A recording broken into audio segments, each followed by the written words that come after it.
Hi friends, welcome back to my channel. నేను మీ లక్ష్మిని.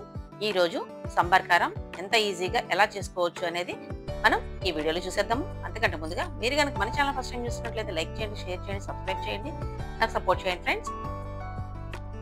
ఇది హాఫ్ కేజీ నేను గొడ్డు కారం తీసుకున్నాను. అంటే ఇప్పుడు నేను చెప్పే కొలతలన్నీ హాఫ్ కేజీ కారానికి చెప్తున్నాను అనమాట. ఇది హాఫ్ కేజీ కారం తీసుకున్న తర్వాత స్టవ్ మీద ఒక కడాయి పెట్టుకొని అందులో ధనియాలు, ఇది వచ్చి 125 గ్రామ్స్ ధనియాలు తీసుకున్నాం. ఈ ధనియాల్ని మనం దోరగా వేపుకోవాలి. అంటే మీడియం ఫ్లేమ్లో పెట్టుకొని ఫ్రై చేసుకోవాలన్నమాట. ఎప్పుడైనా సిమ్లో పెట్టుకొని మనము వీటిని ఫ్రై చేసుకున్నాము అని అంటే మనకి టేస్ట్ అనేది చాలా బాగుంటుంది. అందుకనేసి ఈ విధంగా మనము ధనియాల్ని సిమ్లో పెట్టేసుకొని మనకు కలర్ చేంజ్ అయ్యే వరకు ఫ్రై చేసుకోవాలి.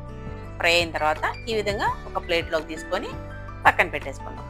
ఇందులోకి ఆవాలు 25 గ్రామ్స్ ఆవాలను తీసుకున్నాం. ఈ ఆవాలను కూడా మనము దోరగా వేపుకోవాలి. ఈ విధంగా చిటపట్లాడే వరకు మనం ఫ్రై చేసుకోవాలి. చూస్తున్నారు కదా చిటపట్లాడుతూ ఎంత చక్కగా కనిపిస్తున్నాయో. ఇవి కూడా మనము ఒక ప్లేట్లోకి ట్రాన్స్ఫర్ చేసేస్తాం. ఇప్పుడు అదే కడాయిలో 50 గ్రామ్స్ జీలకర్ర తీసుకున్నాం. ఇది కూడా మనకి చిటపట్లాడే వరకు మీడియం ఫ్లేమ్లో పెట్టుకొని బాగా ఫ్రై చేసుకోవాలి. చూస్తున్నారా, ఈ విధంగా మనకి చిటపట్లాడితే సరిపోతుంది. ఇది కూడా మనం ప్లేట్లోకి ట్రాన్స్ఫర్ చేసేసుకుందాం.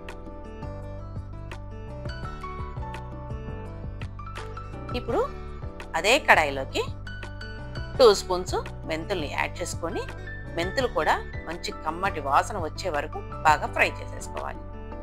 ఈ విధంగా మెంతులు కూడా ఫ్రై అయిన తర్వాత దీన్ని కూడా మనం ప్లేట్లోకి ట్రాన్స్ఫర్ చేసేసుకుందాం. అందులో నేనైతే ఇక్కడ 2 కప్స్ కరివేపాకుని యాడ్ చేస్తున్నా. అంటే గట్టిగా అయితే మనకి 2 గుప్పెళ్ళు కరివేపాకు. కరివేపాకు వేయటం వల్ల కారం అనేది మంచి స్మెల్ చాలా బాగుంటుంది.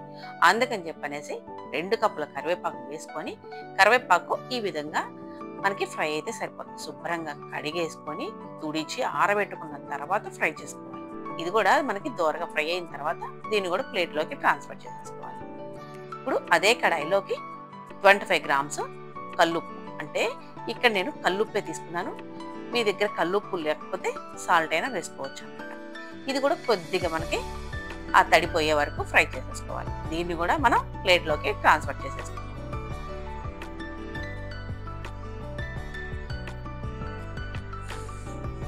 చూసారా, మనము ఈ విధంగా మొత్తం ప్లేట్లోకి ట్రాన్స్ఫర్ చేసుకున్న తర్వాత ఇవన్నీ మనకి బాగా చల్లారిపోవాలి. ఇందులోకి ఒక 2 స్పూన్స్ పసుపుని యాడ్ చేసుకోవాలి. పసుపు కూడా యాడ్ చేసేసుకొని వీటన్నిటిని బాగా చల్లారనిచ్చిన తర్వాత మొత్తము మిక్సీ వేసుకోవాలి.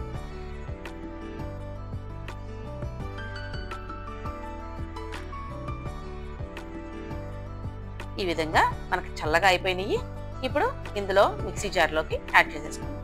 మొత్తం దినుసులు మొత్తము కూడా మనం మిక్సీ జార్లోకి యాడ్ చేసేసుకొని మనం మెత్తగా గ్రైండ్ చేసేసుకుందాం.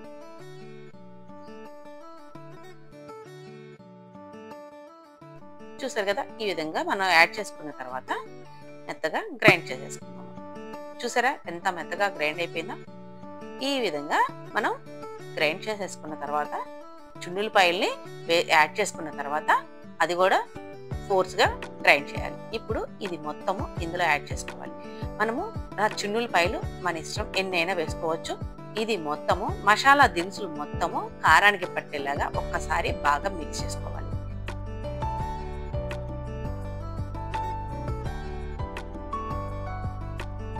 ఈ విధంగా బాగా మిక్స్ చేసుకున్న తర్వాత ఇందులో ఇది మనకి సంబార్ కారం కాబట్టి మనకి సంవత్సరం పాటు నిల్వ ఉండాలి అని అంటే కొద్దిగా ఆముదం అయితే యాడ్ చేసుకోవాలి. అందుకని చెప్పనేసి ఒక పావు, అంటే ఒక మిక్సీ జార్కి సరిపడా కారాన్ని యాడ్ చేసుకొని అందులో మనం ఆముదాన్ని యాడ్ చేసుకుందాం.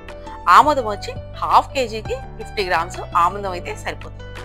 ఇది ఈ విధంగా కొంచెం కొంచెం వేసుకుంటూ మనం ఫోర్స్గా గ్రైండ్ చేసుకోవాలి. ఈ ఆముదం వేయటం వల్ల మనకి కారం అనేది మంచి కలర్ వస్తుంది. అదేవిధంగా మనకి సంవత్సరం పాటు బాగా నిల్వ ఉండటానికి మనకి పడుతుంది అన్నమాట. ఈ విధంగా మనం కారం మొత్తము ఆ విధంగా మిక్స్ చేసుకోవాలి. చూస్తున్నారు కదా, ఈ విధంగా మనం మిక్స్ చేసుకొని పక్కన పెట్టేసుకోవాలి. మనం చున్నులపాయలు కావాలి అన్నా ఏదైనా కానీ మొత్తం ఈ విధంగా ఫోర్స్గా గ్రైండ్ చేసుకుంటే మనకి సరిపోతుంది. కరివేపాకు విడిగా మనం తినం కదా, అదే కారంలో వేసేసామనుకో మన కంటికి కూడా మంచిది, చాలా బాగుంటుంది అనమాట ఈ కరివేపాకు.